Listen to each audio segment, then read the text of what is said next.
Okay. Oh, Episode. Hey, buddy. Episode 18 in 5, 4, 3, 2, 1. welcome back to the podcast, everybody. I'm Noel Casler, and I'm back here with my main man, Jimmy Kennedy, to break down the week's events. So let's go. Episode 18 is rolling. Jimmy, how you doing today, brother? Feeling fantastic, Noel. How you feeling today, man? Back from some R&R. You look good. Thank you, buddy. Getting me a little tan. Yeah, I was on Rhode Island, or off the coast of Rhode Island, for a few days on Block Island, one of my favorite places to go and ride a bike around. And that's where I did my car rant yesterday. We're taping this on Saturday of July 4th weekend.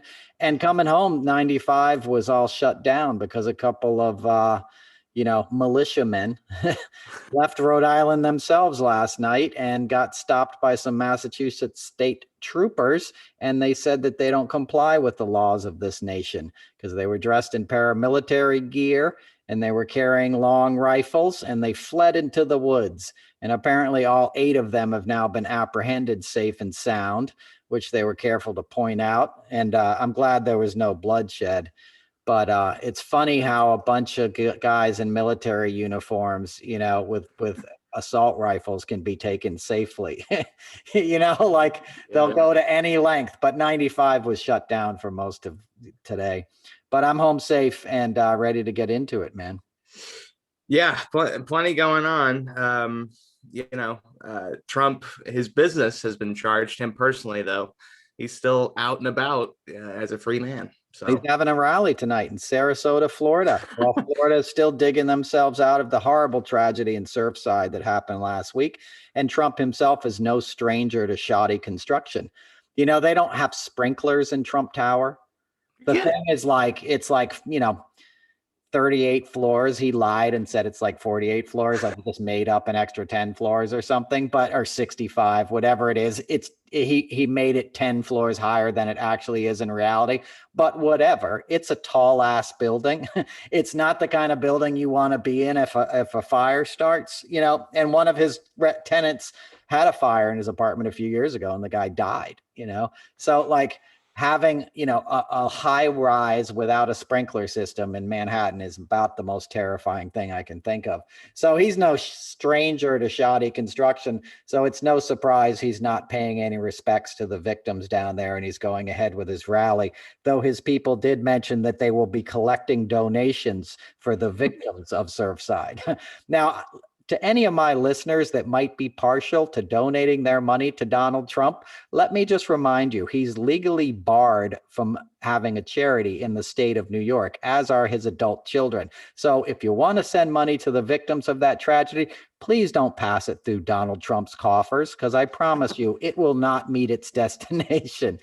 And, in Celebrity Apprentice, he would always say, the whole thing was a game show, right? And it was like people were playing for charity. So somebody would be playing for Juvenile Diabetes Foundation, for example, and they'd win. And he'd be like, I think this is such a good idea that I'm going to match your donation. So somebody would raise $250,000. He would say, I'm going to match that donation with a Trump organization check of $250,000. And he never did, obviously. And then NBC would have to cut those checks themselves because he said it on live TV. So they were legally liable, And, that sort of ties into what happened to his organization this week. He was a tax cheat. Everybody knew that. His father was a tax cheat. Donald Trump was a millionaire by the time he was 11 months old because his father would put all these properties and all these stocks and bonds and funds in his name. By the time Trump was 3 years old, he was a multimillionaire. Okay. That wasn't because his father was generous. It was because the guy was trying to hide his money. And then, as you know, Jimmy, he would rent back, for example, he would put a property. He's got a new development, right? He's going to build a bunch of new apartments in Queens. So he buys a big parcel of land and then he gives that land to his adult children, but then he rents it back from them and pays them a fee for using that land. And that's a way to get around gift taxes, So his dad invented that stuff. And I'd like to remind our listeners, his father built his entire fortune off of FHA loans that were part of the New Deal. They were low and no interest loans given out by the government to developers to build housing for GIs returning from World War II, otherwise known as socialism. A very beneficial public works project to raise and basically create the middle class. It also made Fred Trump a very wealthy man. And what does he do? The son of a German immigrant who came here and opened brothels in the Pacific Northwest. That's what Fred Trump's father did. Trump's grandfather was a pimp. He owned brothels for miners up in the Pacific Northwest. So what does the son of an immigrant who was kicked out of Germany for cowardice because he refused to serve in the army, what does he do when this new land that he's a first generation immigrant in gives him the opportunity to become a wealthy man? His instinct is to not pay his taxes, to hide all the money so the government can't get back any return on their investment, essentially, and he does this to his children. It's literally the equivalent of hiding cocaine in your baby's diaper when you go through the airport. It's illegal and scummy, and it's bringing the kids into this grift before they can even say a word, right? While they're still babies. So if you think of it, Trump never had a chance. This is not to say I'm sympathetic towards him at all, but he was raised in this. He was marinated in ruthlessness and in tax cheating and tax dodging. They're bad seeds. Like, the entire family is just somebody that should have been deported. You talk about deporting people. If you had deported the grandfather when he owned brothels, you would have saved this nation a lot of headache. There wouldn't have been 8 guys running into the woods with assault rifles this morning on the 95, because they didn't believe in the laws of this country. That stuff didn't happen 5 years ago. People didn't say shit like that. That's Trump. He made that mainstream, and he's having a rally tonight to speak of that. But so this case, we're going to get into it for a lot of this episode, because Trump inherited that kind of malfeasance from his father. And the New York Times did a great, obviously, piece. Suzanne Craig and Russ Butner. I always say his name wrong. I know them, but I say his name wrong. But they're the ones who broke this story years ago. And basically, the New York Attorney General and the SDNY is finally acting on that with Jennifer Weisselberg's documents and stuff, that there were 2 books. But you have to think about this guy who became president of the United States and told Hillary Clinton in a debate when he was running for that job that not paying taxes makes me smart.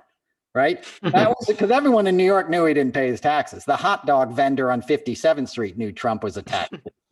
It was no secret. It certainly was no secret on Celebrity Apprentice, because every time he opened his mouth and promised money, NBC had to actually write the check, because they knew Trump was a deadbeat.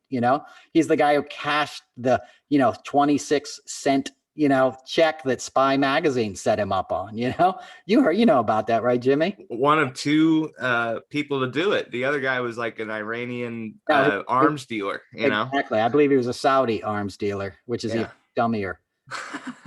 Yeah, I mean, and I saw this week that Ivanka is getting a little nervous because she received like consultant payments to avoid taxes against the organization.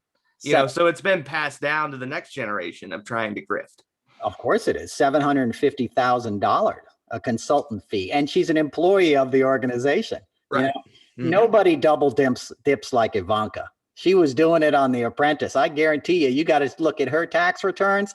She was charging, like, we had a 5-person glam squad for her. Right. I guarantee you she was writing that off as if it was her expense, even though Mark Burnett's production company was paying for it, because that's how they are. Nothing is too petty for them. Look at what Ivanka did when the inauguration happened, right? She was down there jacking the rooms on Trump Hotel. A room that would be $300 a night was now $650 a night. That was her. She was taking every dime out of that situation she could. And her and her husband, they said, made $640 million or something while they were in the White House. Like, astronomical money. What was her first act of business when she was, whatever she was for her father? She was getting Chinese patents, left and right, patenting everything she could, including voting machines. Well, and another thing that Jared's going to have to worry about, I don't know if we've talked about it on this show, is the 666 building that he's got to pay for. Doesn't that payment No, come up he paid it soon? off. He paid it off. The Oh, UAE okay. paid him. He did it like that was his first active business. Okay, that's a good segue, Jimmy, Okay. because he doesn't have to worry about anything. That's why I'm shaking his head. Jared ain't ever facing any kind of Right. consequences in this lifetime. He's not an employee of Trump organization. His name isn't on any of those damn, documents. He's not a, part of that corporation. He's got no legal entanglements with them. And he's smart enough to always have been that way. His one mistake would maybe be marrying into that family, but he was just evil enough to be like, all right, it's a good deal. I'm going to make a fortune. But what Jared did was he bought 666 Fifth Avenue right before the crash in 2008, and he paid a huge price for it. He overpaid for this giant building, which is across the street from Trump Tower, by the way. But and it also interesting enough that the top of 666 Fifth Avenue is the Grand Havana Club, which is a private cigar club, and that's where Rudy Giuliani holds court every night and gets drunk. Like if you've heard those butt dialing cell phone conversations, those are from the Grand Havana Club. That's where Rudy sits with his Yankees hat and jerks off for his buddies about how he's really running the world and is really the Secretary of State. So anyway, but for exposition, what Jared did was the loans were coming due on that building, and he overpaid, and he was seriously leveraged. So he went over. That's why he started doing business in the Middle East right away. And what he did was he got the United Arab Emirates to bail him out. Well, he basically got them to put a blockade on Qatar. Qatar is where we have military bases. It's a very vital strategic country for our interests. And he basically, had UAE put a blockade on them when Qatar said they weren't going to back Jared's loans anymore. So he stiff-armed them, and then they said, all right, we'll continue to fund you. So he's in the clear because he just got gangsta. He used the White House to be gangsta AF. So that's what he did. So Qatar paid off those loans. Yeah, he still may have financial entanglements, but he's like the rest of them. He's so grifty, and people don't know this, but they're slumlords. I mean, we talked about it a couple of weeks ago. That Kushner family fortune is just like the Trumps. It's based on the backs of the working poor. Kushner, Yeah. Baltimore, Maryland, Delaware, he owns all these apartments that are just horrible living conditions, and he jacks all the rent on these people, and he sues them if they complain about vermin or, black mold, all these health situations in their apartment. So Jared is a scumbag, but he's going to run up. He's going to, he'll be the one guy to escape all this. Him and his trainer will be flying off into the sunset, when the rest of them, not that the rest of them are going to pay a serious price, but I guarantee you Jared's got his exit strategy planned. There's a reason, he's in Israel all the time and stuff. He's probably got a standby button to press on his phone, and a black car picks him up at his mansion, gets him to a helicopter, gets him to a plane on a runway on some island in the Caribbean. And the next thing you know, he's wheels up in Tel Aviv or some hidden location where you'll never find him again. Well, and I know this is how the world has always worked when it comes to like the elite class, but it seemed like Jared and Ivanka were they were an arranged marriage, right? Like it's an alignment of two powerful families to keep the power together, to build on what power they already have.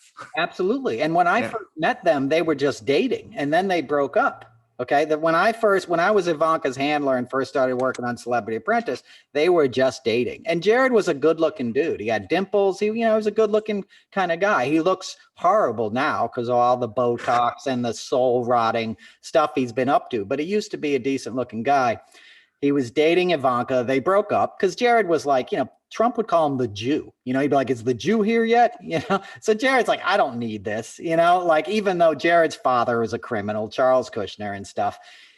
I shouldn't say they're too classy for the Trumps, but the Trumps are very low class in terms of like, not that money has anything to do with class, because it doesn't, but for the kind of world that somebody like Jared would aspire to be in, you know, because his dad put him through Harvard. His parents paid for a wing in the lounge at NYU to get him in law school. And he never actually practiced law. He didn't even take the bar. He wanted to learn how to rip off his tenants. You know, he wanted just enough knowledge that he'd know how to sue some poor, you know, working woman who was renting one of his, you know, rat infested apartments in Baltimore. So, but they had to pay for this because he's not the brightest guy. And they wanted him to aspire into New York society because they're from Jersey. And nobody from Jersey is automatically accepted into Manhattan society. It's Jersey. It's called New Jersey for a reason. You know, it ain't the classiest place in the world. And there's a lot of cool people and smart people in Jersey. But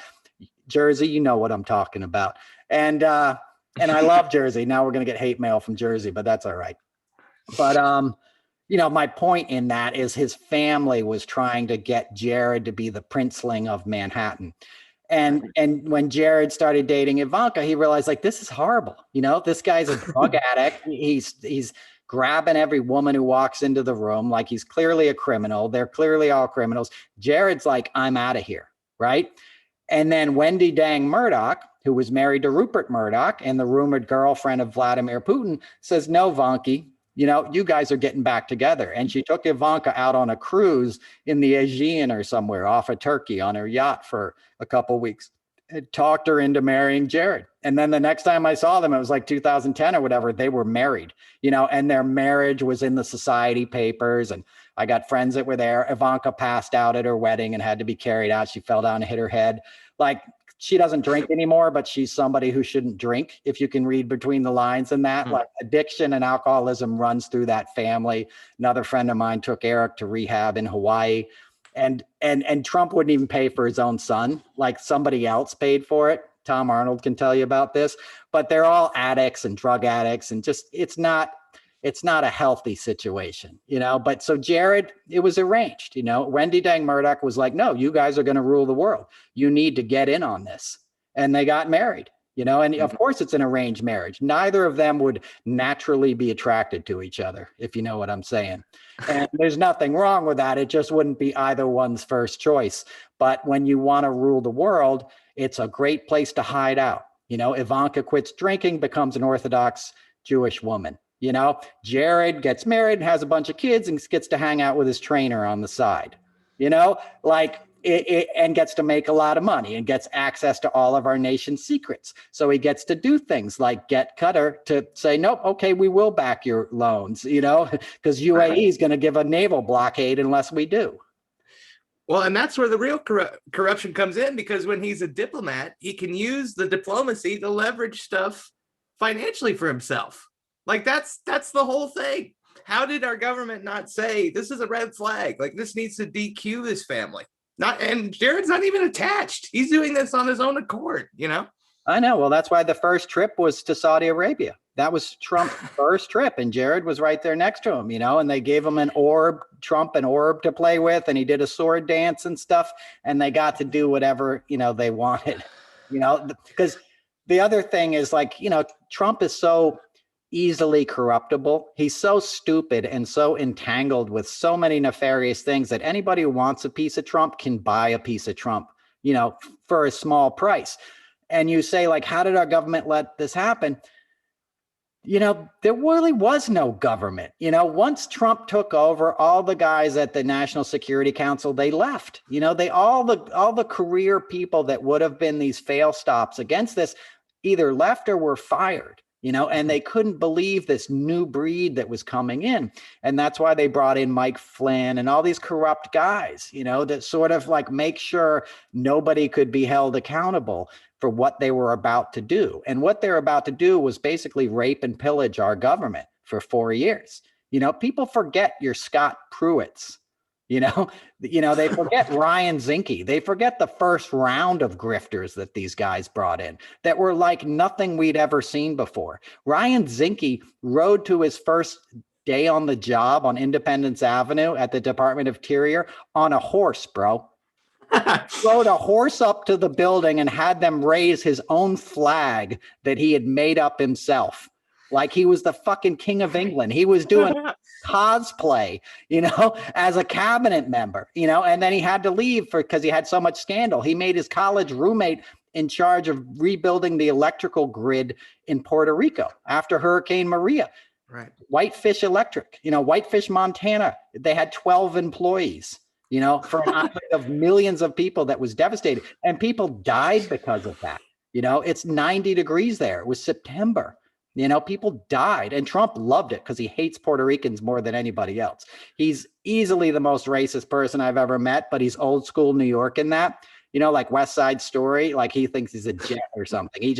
He used to call him the S word, Spicks. That's what he would call, he'd look out the window of the helicopter when they were shooting B-roll on The Apprentice, and he'd be like, look down there, looking at Queens, look at all those Spicks, look at all those N-words, look at all those Muslims. When I was a kid, this was all white. That's how he grew up, in the 60s in Jamaica Estates, Queens. His dad had black-faced lawn jockeys on his front lawn. You know what a lawn jockey is? No, I don't. It used to be a racist thing that people would put on their lawns. It was like a black guy standing on your lawn, like a little figurine, like a sculpt, like a statue of a black guy holding a lamp. It was like really racist, and right. And that was a huge part of this country.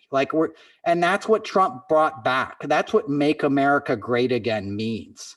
And that's what they're trying so hard to not let go of. Texas is in the news every day now because the governor of Texas has his 1836 project, right? And they just canceled a book tour. There was going to be a speaker who wrote a book, two journalists from Texas Monthly, I believe, wrote a book about the Alamo and what that really meant. That the battle at the Alamo was trying to hold on to Texas slavery. It wasn't from aggression from Mexico. They literally built into their state's charter that African Americans and Native Americans had no rights as a citizen. So the day Texas was founded in their independence, right? They wrote it in. Slavery was baked into that state. And the governor doesn't want that taught to its class, to its kids, to its children. And it's not they don't want it taught because they're embarrassed about it and they're trying to move on. They don't want it to talk because it's there, but it's unspoken, and that's what Trump, that's what MAGA means. It's like we get to be racist again, and the liberals don't get to call us on it. And we get to teach our children to be racist, and we get to raise them not knowing the truth about who they are and what we are. And that's a dangerous thing. We're heading into the 4th of July tomorrow. Yeah. Right. Like, this is not, what are you proud of? America has done good things, but we're pulling out of a war right now in Afghanistan. We spent 20 years there, and now we're leaving overnight, right? People who helped us are going to get slaughtered. I have a cousin who was a Marine sniper over there. His buddies who died, they died in vain. We want to pretend, hey, you guys are heroes. And yeah, you served. That's heroic. You accomplished absolutely nothing. The Taliban is going to be stronger than ever, except this time they're going to have our tanks that we left behind, right? We did nothing because we had no reason to be there. There's no strategic. Dick Cheney did not care about Afghanistan. He wanted to go into Iraq and take the oil. That was his only goal in the whole post 9/11. We're going to war. It was about how does Halliburton make more money? It wasn't about how do we really go after the terrorists. Okay. The Bush administration didn't even find Osama bin Laden, right? Obama got him. Because they wanted a boogeyman. They didn't want to get him. Because if you get him, then you got to bring all the troops home. If he's still out there, then you get to keep spending all this money. Kellogg Brown Root is part of Halliburton. That's the services arm of a war. People think of a war, there's a lot of money in munitions and soldiers. There's also a lot of money in infrastructure. The guys that build the tents, the guys that set up the Subway sandwich shops, on the Army base that the guys eat at. There's all these workers that you don't see. It's like when you go on a cruise ship, there's all those people behind the scenes making it happen. War is like that too. And it's fucking profitable because they're no bid, basically contracts that you get from the government. You saw War Dogs, great example of that. Yeah. Well, I was going to compare it to a Colts game. When you go to an NFL football game, there's a lot of moving parts to it. There's a lot of advertising. Everywhere you look, it's sponsored. You know why? Because they have a contract. And Jim Irsay, as the owner of the Colts, he's going to want Coca-Cola in Lucas Oil Stadium. He's going to want Pepsi or, whoever's the highest bidder. It's the same deal. Who's the highest bidder? That's going to make these tents. At the end of the day, folks, it's a money-making machine, and it's rolling. It's still rolling. Exactly. Jim's got to pay for those guitars somehow. Now I got to segue into my Jim Irsay stories. There you go. Let's do it. The first time I met him, we were there in the fall going through Indianapolis with a tour called the Rides Tour, which was Kenny Wayne Shepherd and Steven Stills and Barry Goldberg, who was in Electric Flag. He used to play with Mike Bloomfield, all these kind of a couple 60s guys. And then Kenny Wayne Shepherd, who's a friend of mine, a great guitar player, like Stevie Ray Vaughan type. And, I think our gig was like on a Saturday and we had the day off Sunday. So like, hey, we're going to stay over. Jim's invited us to his game, and they pick us up at that hotel, that one nice hotel downtown. I don't know what it's called.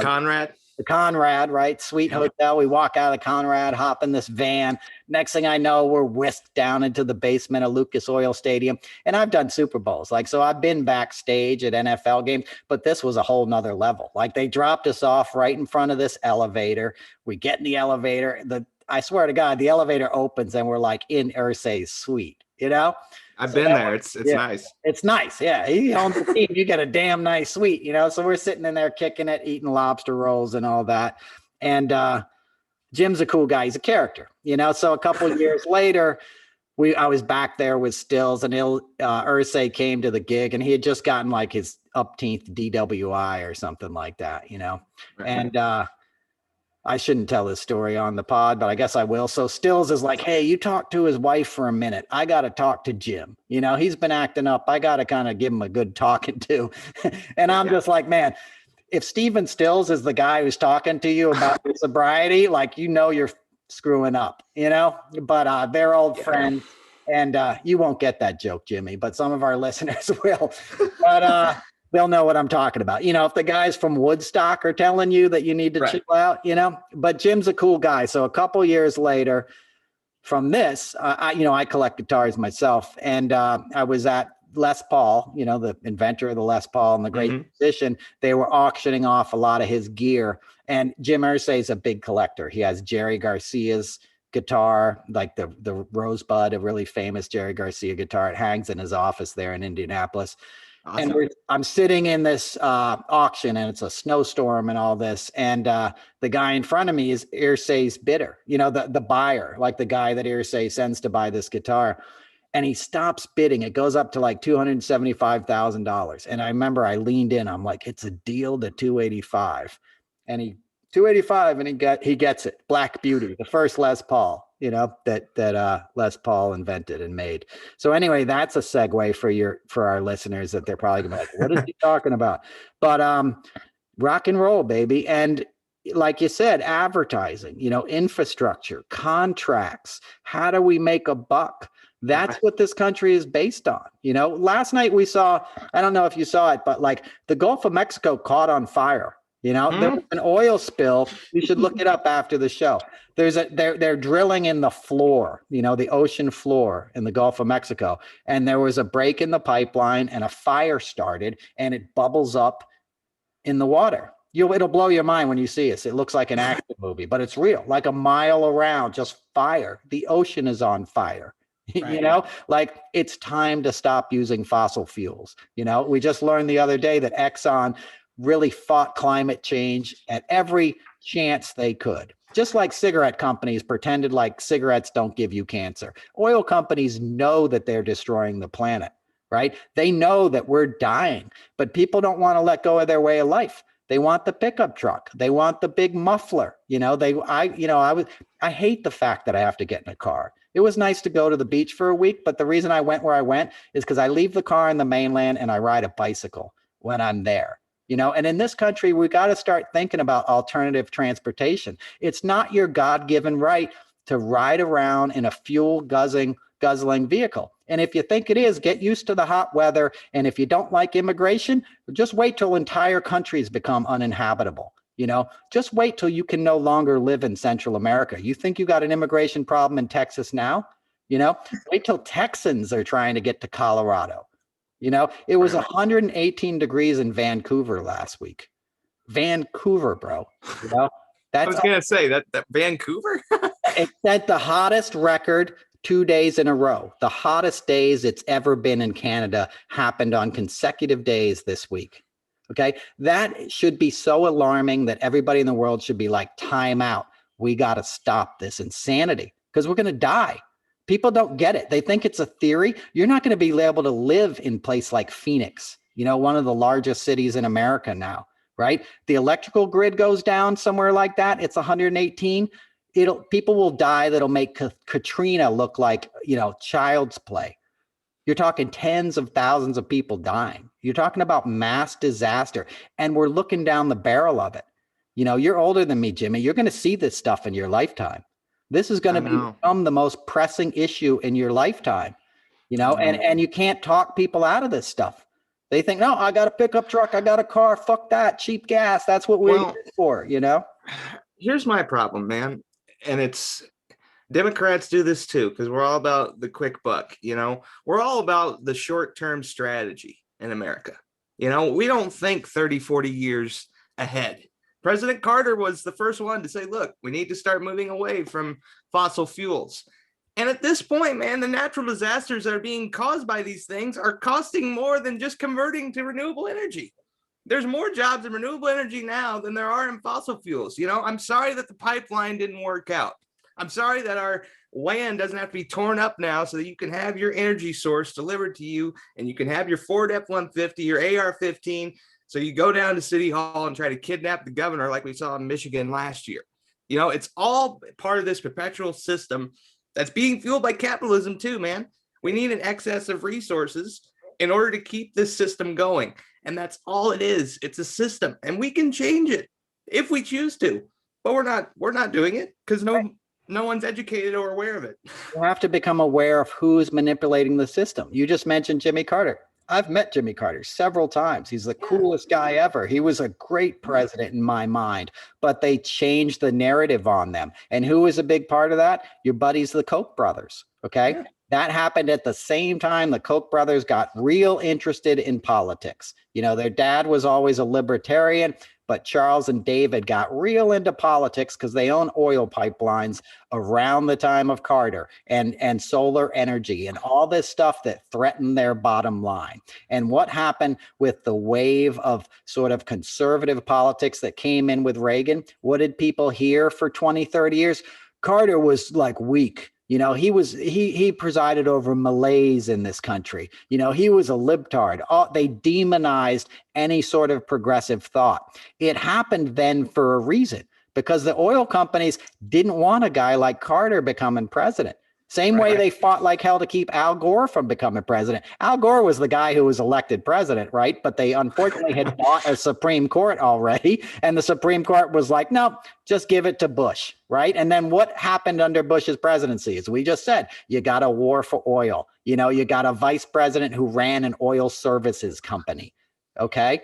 It's big business, and it's a few people and a few families that control this stuff. And it's been that way in this country forever. The Rockefellers, Standard Oil, you make enough money, you're going to protect the way of life that you need to continue making money. And that's why it's just pure evil, because somebody like the Koch brothers, they don't care. They don't care what they're doing to the planet. And it's easier to pay a fine than it is to do it legally, to do it ethically, to do it environmentally, safely. And there's no environmental safe way to burn fossil fuels. It's just outmoded. It's just a dumb thing to do. Anytime you're mining something or drilling something out of the earth, you got it wrong.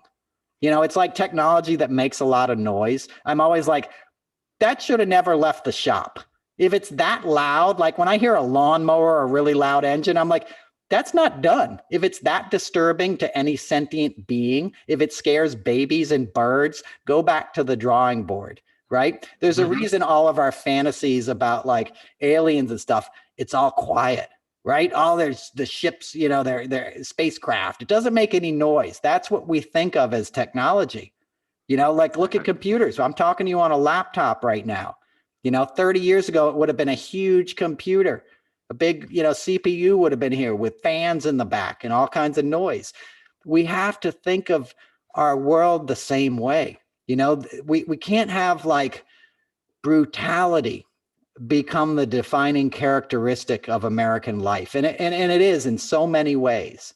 I just drove back through Sandy Hook, where an entire classroom was slaughtered, right? And in that same community today, as I drove through there, people had lawn signs that said, unmask your children, right? They were making science a political issue in the same town that they didn't stand up against the NRA for, that had literally children taken away from us at 5 years old, right? In that same town, there's people putting lawn signs saying, unmask your children.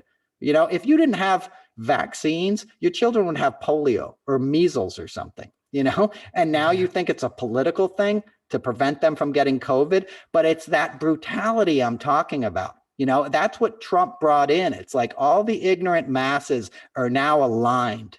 They're all sort of under one flag, and they get to call it patriotism, but it's anything but patriotic.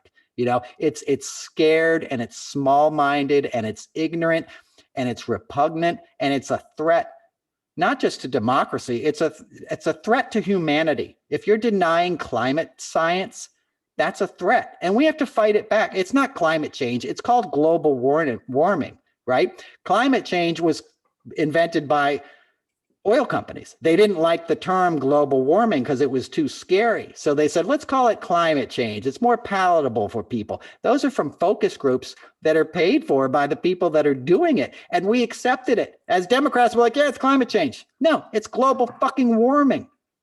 Well, and it's like it's pro-choice. It's all political framing. They do it all the time. Yeah, man. Like, I was watching, I know you love Adam McKay. I was watching the movie Vice about Dick Cheney. And, I was thinking about the January 6th commission that's going to happen in the House. If Liz Cheney is the voice of reason, we have a little bit of concern, like looking at her father and the kind of policies that he enacted, and the shadow presidency that he had in his time. And Donald Rumsfeld, who passed away this past week as well, they were close buddies for a long time. Like I didn't realize how intertwined Rumsfeld was, and Scalia too. He knew Scalia a long time before he became VP. Yeah, those guys were all in the 70s. They're all in that same time I'm talking about when Carter came up. Carter was sort of like the heir of the 60s progressivism. You know what I mean? Like the good stuff that came out of the 60s, the peace and love, the let's take care of the planet, let's live in harmony, the environmental movement, which basically began in the early 70s. And, I used to go to those rallies. I went to the Sunday Festival on the Washington Mall when I was a kid, like 5 years old. That was the first time I saw Jackson Browne play, who became sort of a mentor to me. And when I met him when I was 17, I snuck into his dressing room because I'd written a paper on American imperialism in Central America, on the Iran-Contra affair. And I was trying to educate my classmates in my sort of middle class, working class, upstate New York neighborhood who were all Reaganites, and children of Reaganites. I was trying to tell them what Iran-Contra really meant, what the government was doing in your name. And I snuck into Jackson's dressing room at Radio City and told him about this paper. And I said, the last time I saw you play with David Lindley, who's his guitar player, was at the Sunday Festival. And he's like, you must have been this big, and I was a kid, but I remember seeing all those people on the mall. And I remember hearing music. I think Jimmy Buffett played it too. And I remember people were coming together for a better way of life. The No Nukes movement, which I was involved in we did a reunion of the No Nukes Muse concerts a few years back, like 10 years ago on the West Coast. But, there was a time when we were looking to undo the evils of a big sort of like petrochemical industrial military complex. And that came out of the 60s, right? And Carter embodied that. They call him the first rock and roll president. My friends were in the Oval Office. Crosby, Stills, and Nash went there. Graham Nash smoked a joint and blew it out the window, and Carter, he's the coolest guy you'll ever met. Last time I saw Jimmy was, President Carter was with Graham Nash out at the Civil Rights Museum that they have at the LBJ Library in Texas, right? And I said, hey, Mr. President, he goes, hey, man, how you doing? Like he's cool, dude. And but he represented something that was a threat to your Donald Rumsfelds, to your Dick Cheneys. And what the irony is, as you just mentioned, like now Trumpism is a threat to those guys because the Trump people are so batshit crazy that even, Lynn Cheney is like, whoa, we got to stop these guys, because even those guys would put on a suit and tie and the stuff would happen in the back rooms of steakhouses. You know what I mean? But it all happened within the confines of what was normal business as usual in Washington, D.C. And Trump's followers are like, no, let's attack the Capitol and throw our shit on the walls. Let's take Nancy Pelosi's lectern. Let's put our feet on the desk. Let's get in an SUV on the 4th of July with a bunch of guns. Like God knows where those guys were heading, and everybody who goes to a Trump rally tonight, everybody who watches OAN this weekend, they're being sold the same anti-progress, anti-environmentalism. They boo this stuff. They boo. They want to take your cars. They want to take your hamburgers. They use that stuff against us, and it becomes a lifestyle brand for the ignorant. Instead of like really looking at the facts. You know what? It's really bad to eat meat. I'm sorry, but it is. Like, you shouldn't be able to buy a cheeseburger for $2.99 at your McDonald's because the price of that environmentally is horrid. Yeah, you get a free range steak or something, but mass agriculture, when I was a kid, that's why they burned down the rainforests, because it was Burger King wanted to graze cattle down there to make it cheaper to buy these shitty hamburgers, So that kind of stuff gets tied in with what is patriotism. Just think of the holiday itself. What do? We light off fireworks, right? Fireworks are simulations of bombs, right? We're war, we had a war, we got our freedom. Like, we're obsessed with war. We think it's fun. Hey, bring your little kids out. We're going to blow some shit up on Saturday night in the town park, scare all the birds. After we invaded Afghanistan and went into Iraq, we created a game called Call of Duty about, invading the Middle East, and that's part of the issue too. We're overstimulated, and we package these things like the soldiers are heroes. So then people get into war, and it becomes this kind of macho thing, no, it's life and death when you break it down. Absolutely. And desensitizing people has become a virtue. Like, you're too sensitive. I saw an ad pop up in my Twitter page for a video game. And it was like, it just was yesterday or something. I blocked the company. It was called Sniper or something. And it was a sniper, and it was a guy who was grabbing a woman on a train tracks and putting a gun to her head and pulling her down on the train tracks. And I guess if you were the hero, what's that? Geez, I'm like, that's horrible. It was so graphic and horrible. And you were the sniper guy who I guess was going to blow this dude's head off, but that was entertainment. Like, this horrible violence against women, great act of violence. And I'm sure they're selling it like, well, you're the good guy who's shooting the bad guy who's about to like murder the woman. Well, maybe that shouldn't be part of the game anyway. Like, maybe that shouldn't be seen as fun. That visceral, violent, thing is not, it's not a virtue, but it's fast food for the mentally challenged. And I say mentally challenged in terms of like unwell, like desire for anger, the curse of the house of Atreus. It means violence begets violence. Agamemnon was a Greek play, and he got mad and, basically killed his brother's children and then fed him to his brother because he had an affair with his wife while he was away at war. And that's where the curse on the house of Atreus comes from. It means like, if you play into violence, you'll only get more violence, and that's what we're doing to the planet. Our energy system is based on violence. Fracking is violent. Fracking is a really dumb way to get energy. That's limited anyway. Sooner or later, it is going to run out. And one of the biggest purveyors of fracking, of course, is the Koch brothers, because they break down that cruder oil. Most people don't know this, but the real claim to fame of the Koch brothers is crude oil in a rough form is very hard to turn into gasoline.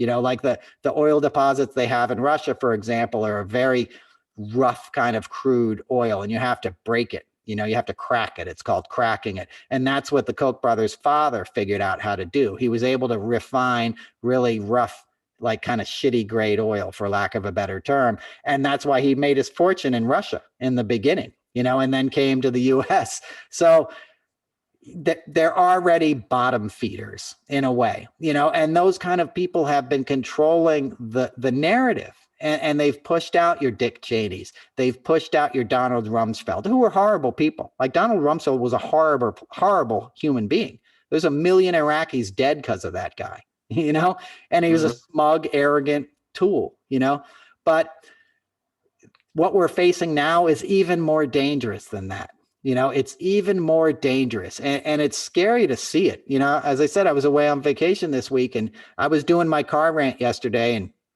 a guy came down the steps. I was doing it on the beach, and a guy came down the steps with his children, and he could hear I was saying some liberal kind of stuff, like you could just see him tense up. He's one of these kind of like look like a Trump guy, kind of short, squat, had the haircut, the trim beard, and from Boston or whatever, carrying his kids. And I finished when he was coming down, and I said, "Hey man, how you doing?" or whatever, sorry to be in your way. And he just ignored me, just gave me a cold stare and walked on by, because he could tell, he probably in his mind, I was Antifa or something, but he didn't like the words he used or heard. You know what I mean? He could tell I wasn't one of his guys. And that's what's happened to this country. We're divided. 74 people voted for Trump, like 74 million.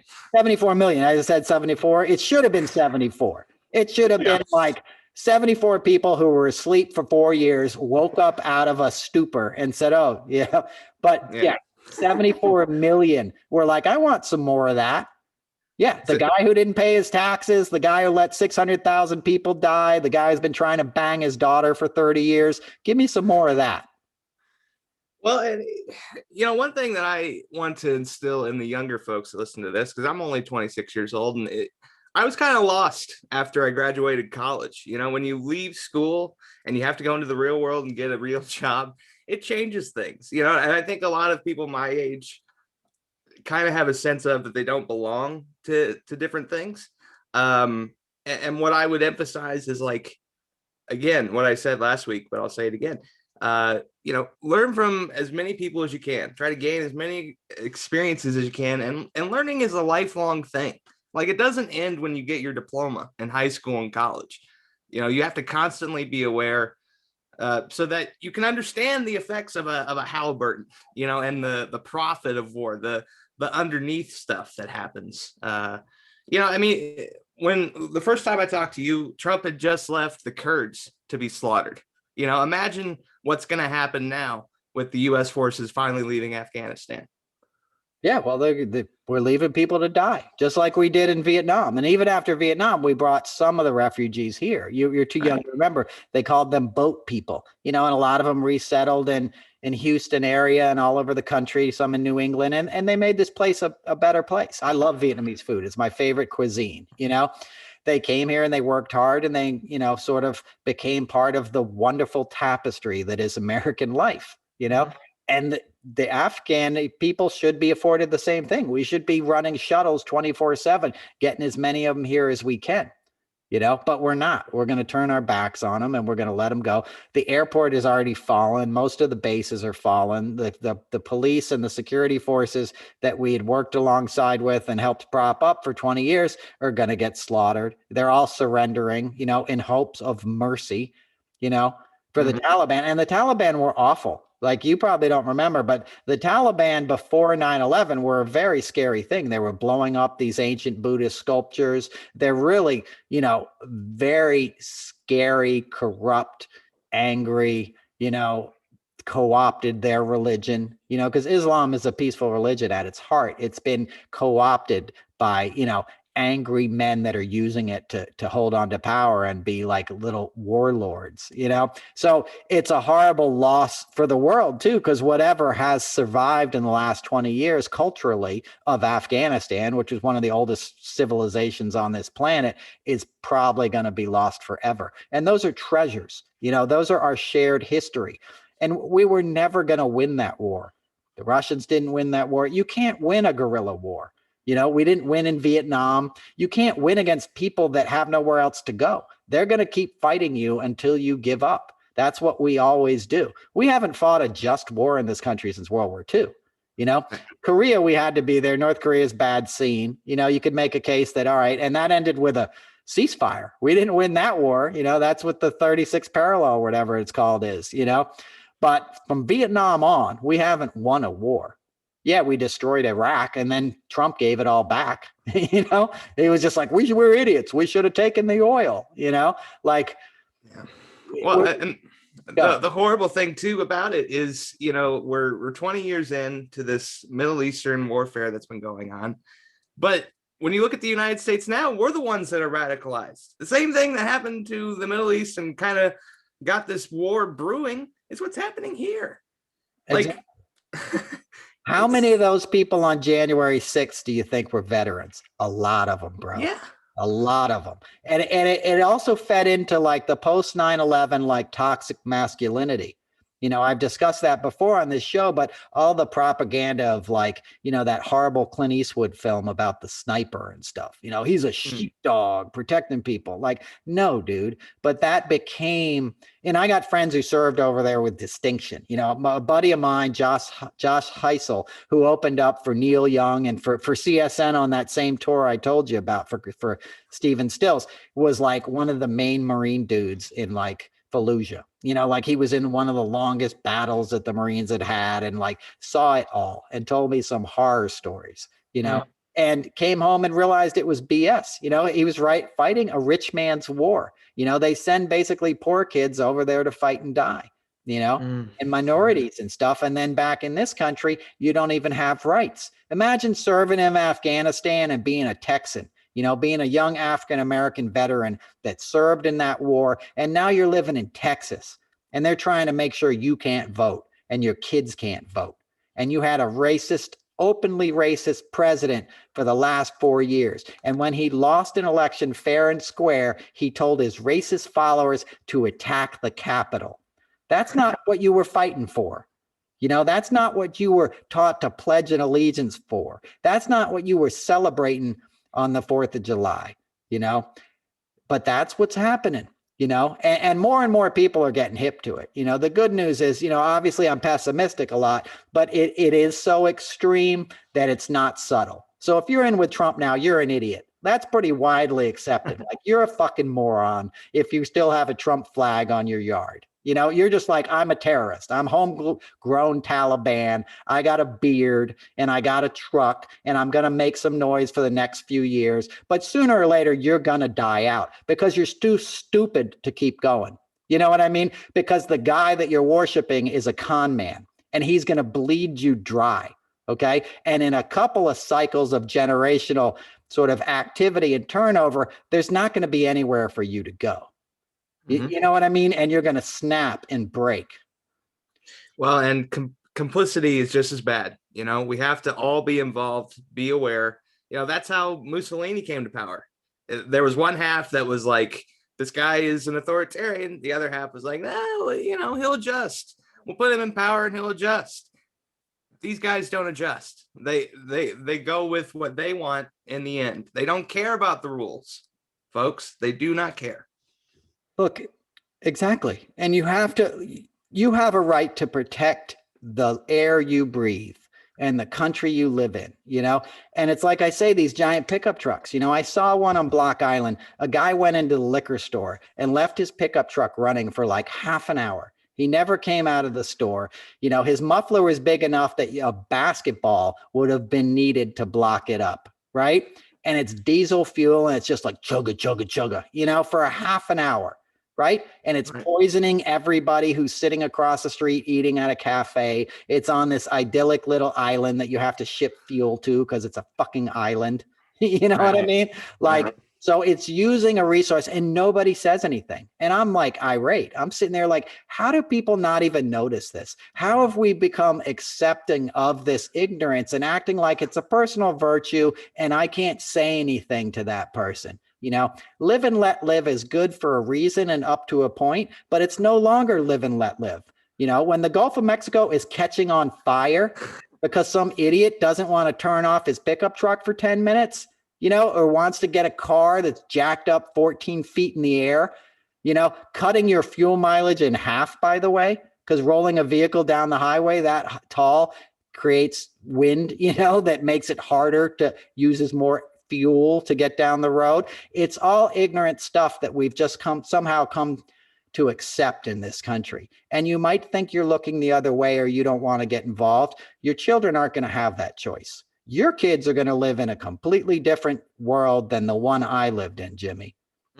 Your kids are going to grow up in a country where it's no longer theory, it's a fact. It's happening. The only thing that we didn't know is how quickly it would happen. And now it's happening a lot quicker than even the smartest scientists had figured out. Nobody could have foreseen Canada's 118-degree days, 2 days in a row. Okay. That's not just an alarm bell. That's like you're living in a horror story. Okay. And Jason is walking around in the woods with his knife or whatever, and he's coming for you. You know what I mean? And everyone's acting like, well, let's just go out in the backyard, see why the dog was barking. Well, I mean, you ever watch a horror movie and you're like, go out there, you're going to get killed. That's what's happening now. You're in a horror movie. The planet is trying to warn you, when fish are getting fried in the ocean, it's time to do something about this because all these cities are going to be uninhabitable. And a lot of these cities like Miami, as we learned, they were built by shoddy construction dudes, that were fueled by Russians and all this stuff that were looking to make a quick buck. Anybody who's building in Florida was a kind of a scumbag anyway, to be honest, because they built over the Everglades and all these perfect environmental things in South Florida. And they just wanted to throw up these big condominiums and get as much money as they could from New Yorkers who would want to fly down in the winter. So the whole thing was a dumb con anyway that wasn't sustainable. And now that's going to come home to roost. And now those places are going to become uninhabitable. And where are those people going to go? Well, and that ties back into what I was saying earlier, the short-term profit in favor of, or instead of a long-term plan. Like I saw a documentary recently, it was about the Paris Accord, the climate accord that was trying to reduce emissions. And within 30 years, like oceans are going to recede to the point that buildings won't be worth anything because they'll be underwater. Like it's such a short-term plan. And nobody seems to even care. Like it's all, just. But I know, which was part of the reason that like the Koch brothers were into somebody like Trump, because he'll talk about the Paris Accord tonight. He talked about it last week. I watched his rally and he's like, yeah, it's a stupid deal. That was a bad deal. I'll tell you. No, it wasn't a bad deal. It was a fucking great piece of, legislation or peaceful treaty that we need desperately, but he's out there branding, the good things as bad, and he's distracting the idiots that you need to distract if you want to continue to do nothing about it. If people, like you said, started learning the truth, they'd be like, no, that's not a bad deal. We need to do that. I want to protect my family. I can't afford to move anywhere I want. I live in Louisiana and I want to stay living there because you're not going to be able to live in New Orleans. You're not going to be able to live in these cities just from the, just from the oceans rising alone, from the, the polar ice caps melting. But you get these people sort of like doing the work on behalf of the guys that are killing the planet. And you get people cheering it on. And you get people that don't want to hear the truth about anything because it's a lot to think about, but like, so what? You better start thinking about it. You better do something about it, because you don't really have a choice, It's better to think about it before it affects you than when it actually affects you and you've actually run out of time. Like we have a window. We're not using it, Got to correct you, Jimmy. It's already affecting you. You've already run out of time. It's already 90 degrees. California is on fire right now. As I speak, because of the wildfires. It's already here, baby. That's what I'm saying. The Jason guy is already in your house. The call is coming from inside the house. Okay. It's already too late. The question is, how bad do you want it to be? Right. Well, and there was one other thing I wanted to mention. You want to talk about the Olympian getting suspended for smoking? Yeah. I mean obviously. I get it. I understand her reasoning for doing it. And I think it's not as stigmatized as it used to be. It's legal in like 19 states. And I'd be really curious, who on that committee was invested in like cannabis stock. I'm sure some of them have it somewhere. But if you're an Olympian, you got to know what's on the banned substance list. I remember when I worked for the Colts, Robert Mathis, who was a defensive end, really good defensive player, took a substance for fertility, right? Because he was trying to have a kid, and it ended up being on the banned substance list, and he had to have a 4-game suspension because of it. It's not right that he was suspended for those 4 games, but it's on the list that his employer says is wrong.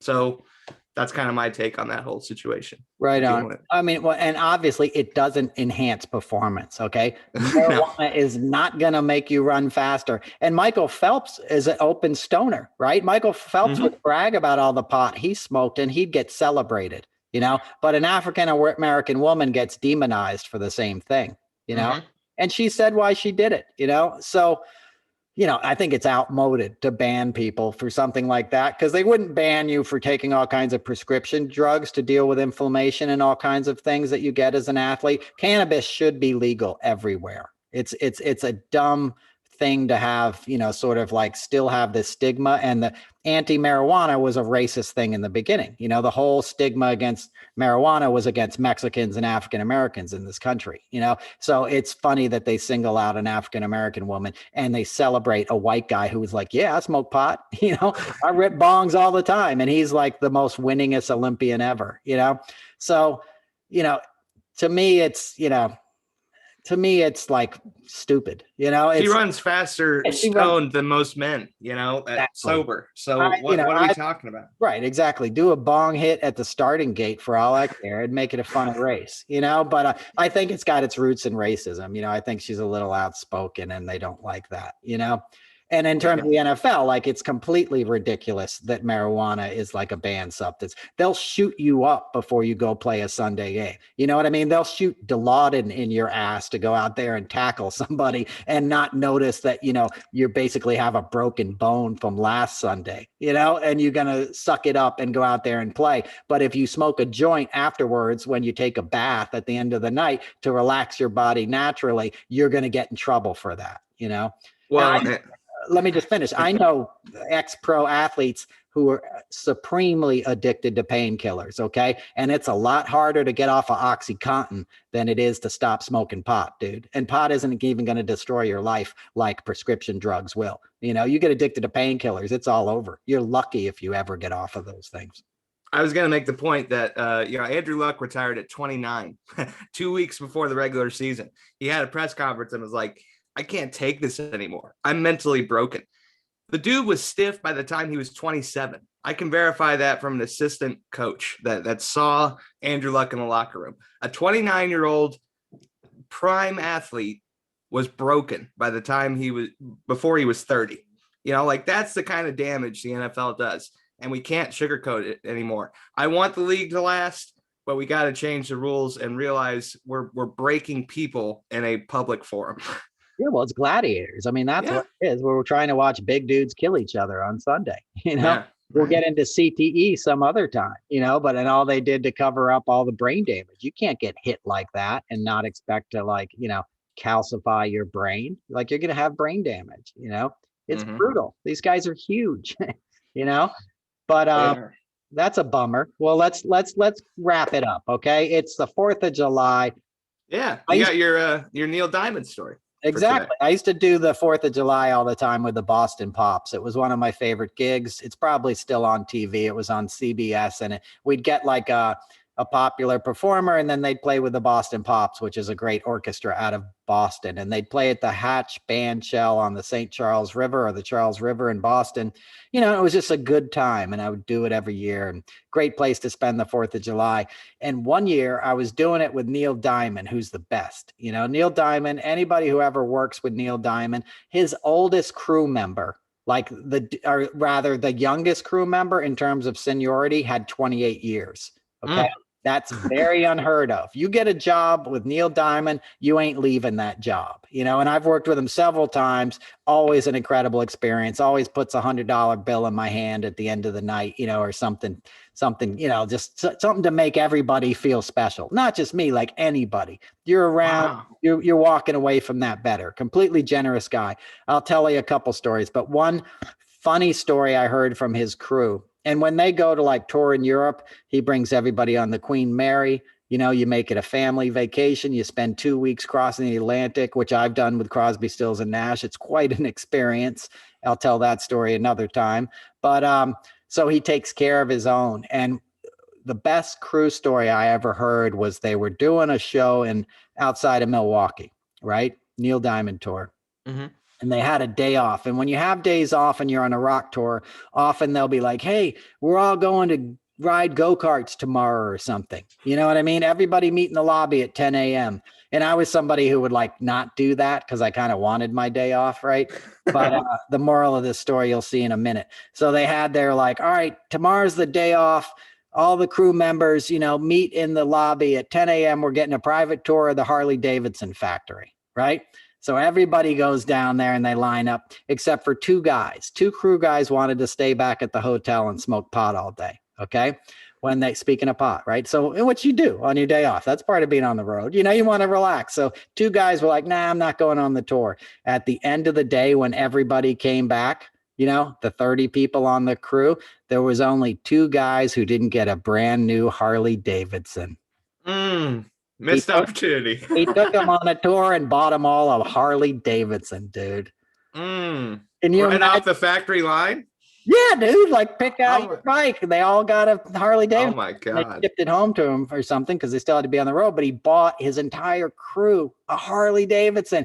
Now, can you imagine being the dudes in your hotel room when the guitar tech knocks on your door and be like, hey, Andy. You won't believe it. That's what I got. Can you imagine? So the moral of that story is always go on whatever the activity is. If you end up on a rock tour, always go. And I have my own regrets. I stayed home from CERN, which is a place in Switzerland where they do all this like, nuclear cold fusion, all that kind of stuff. And I've missed out on a few things that I regret. So if you're out there on the road, take advantage of it. But Neil Diamond will take care of you. So I'll finish this story. So we're doing the Boston Pops. There's bad weather in LA where he's coming from. The flights are delayed, right? The first class flights we have them on are delayed due to weather. It means we're not going to get to rehearse and it's going to screw up the whole show. So Neil's like, no problem, man. I'll just take my own jet, right? So he flies on his own dime to Boston, doesn't bill it to the production company, just does it. So he'd show up on time so the rest of the crew could do the gig and, go still spend time with their families. Killed it. Sweet Caroline in Boston is about as good as it gets, and just an amazing guy. And Ron Tutt is his drummer. Ron Tutt played with Elvis. Your dad would have known who Ron Tutt is. He played with Jerry Garcia Band, one of the great legendary drummers of all time.